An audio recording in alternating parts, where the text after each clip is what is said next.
চলে এসেছি বেড়াওয়াল জাংশনে।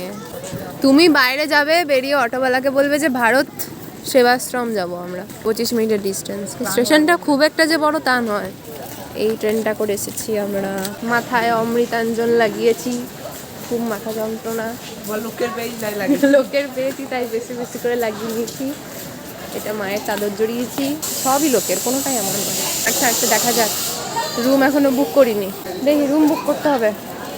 ভারত সেবাশ্রম সংঘতে ওরা বললো যে একটা রুমে 4 জন থাকতে পারে, এটা তোমরাও জানো। বেড়াবার স্টেশনে নেমে ভারত সেবাশ্রম সংঘতে যদি নামো, একটা রুমে 4 জন থাকতে পারবে, 1000 টাকা করে নেয়। এখন সন্ধে 7:38 বাজছে। আমরা যখন ট্রেনে চাপলাম তখন বাজছিল 10:45 সকাল। চলো দেখি বাইরে গিয়ে আবার অটোওয়ালারা কত টাকা ধসিয়ে নেবে আমাদের, দেখা যাক। চলো, দাঁড়িয়ে আছে, আমি তো টিকিট কাটিনি গাইস।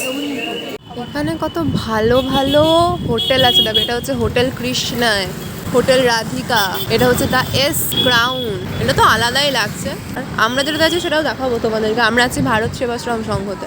খাবারের হোটেল খুঁজতে বেরিয়েছি, চলো দেখা যাক পাই কিনা।